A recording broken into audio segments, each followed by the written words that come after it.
If you want access to Dr. Jake's entire library of past webinars, as well as access to future ones, head over to daringventuresathome.com or click the link in the description.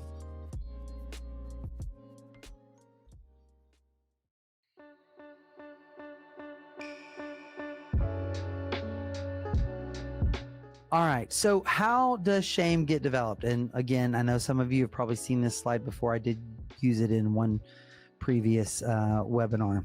It starts out with some sort of threatening behavior. So let's take a scenario. Let's say it's a lovely Saturday afternoon and I've got my 2.5-year-old MJ, who I like to always show off. There's her first school picture. All right. There's MJ. So MJ and I are, we're going to go to the park. We're going to go to the park and I'm sitting on the park bench watching her play, right? Watching her run. Sometimes I go out and play with her. Sometimes she wants to play by herself. And she's out there having a blast. She's excited. She loves being outside. And she's kind of, walking around and she's going underneath a slide. And she looks up and on the bottom side of that slide, she sees something that starts some curiosity in her, piques her excitement, her sense of discovery. She's seen this thing before. And so that's why she's excited. What she sees is a piece of gum, which she thinks is candy. Oh, and she's had that before. She knows it's good. She knows it's good. And so she's very, very excited about it. Okay. And as she's excited, she's got a pleasant, intense, and growing in intensity affect happening within her body. But the thing is, I know that that's a threat. So as she's picking at it and she's just gleeful with her discovery and what she's about to get to do, she picks it off the slide and she's about to pop it in her mouth right as I look up and I see her doing this. And what do I do in that moment? Well, I yell, "Stop! No! Stop! MJ, no!" Right? It shocks her. I'm sending a warning. I'm scolding. That is what I'm doing. That is what's happening. Now, what happens in her when I do that? Well, there is an attachment rupture because I've just yelled at her. She feels fear. She feels threat.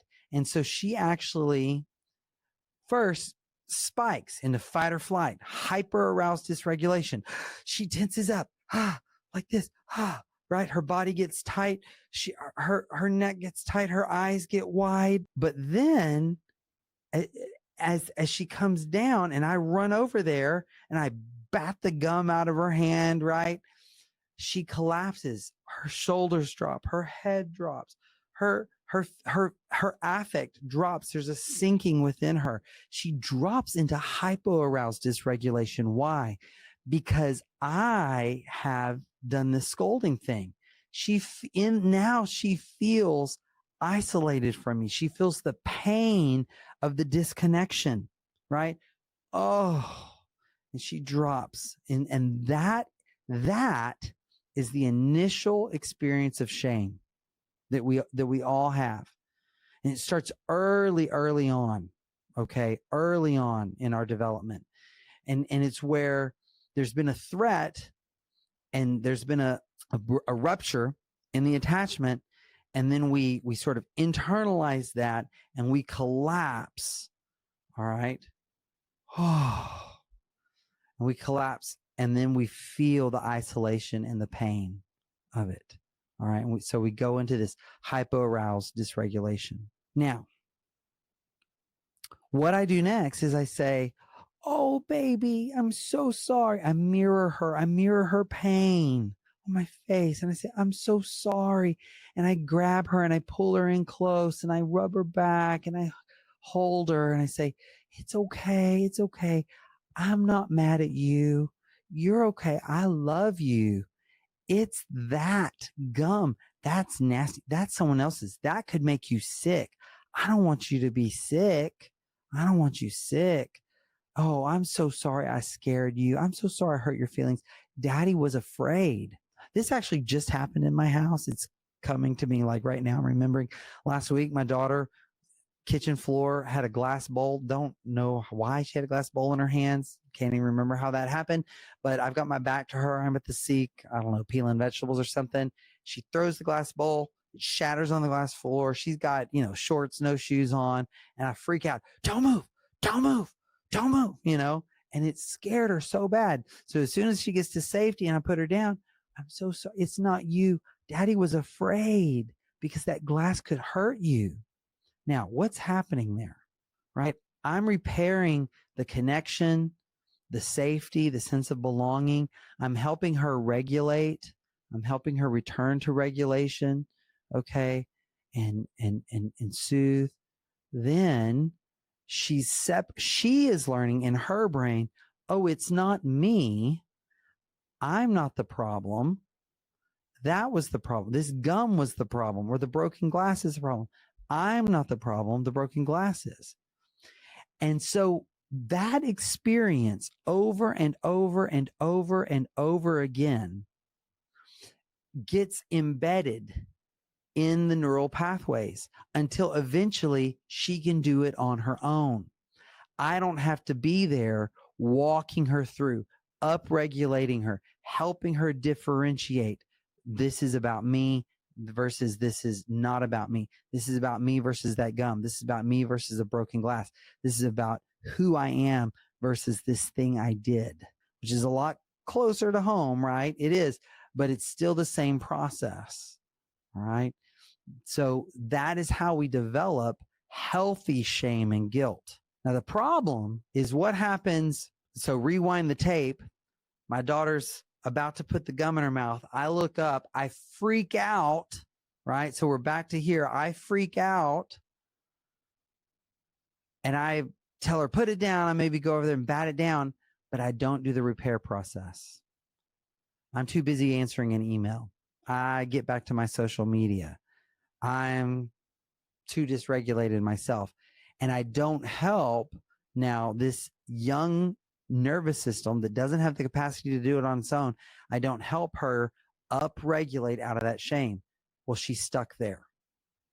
And for many, many, many people, and someone asked this earlier, asked about neglect, and there was also a question about, can shame be turned into guilt? The way shame is turned into guilt is by others coming along, upregulating us out of that shame and carrying us forward developmentally to that process of being able to distinguish between self and not self. And just because this is bad doesn't mean I am bad.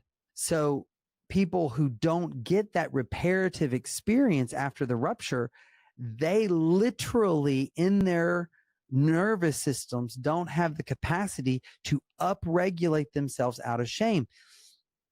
And I'm going to say something that some of you may not like it, but it's true. What I'm saying is true. I have worked with many people who they will absolutely rage against and fight against anything that feels like shame.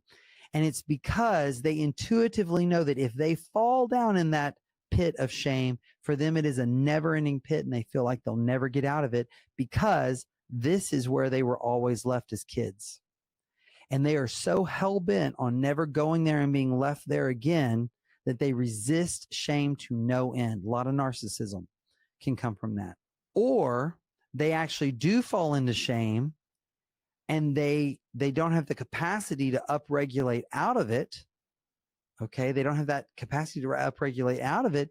And so they're just collapsed there, and their partner's saying, can't you, just hear my pain, be with me? And they don't have the capacity. Now, just because you don't have the capacity doesn't mean you don't have the responsibility to gain the capacity, because you can.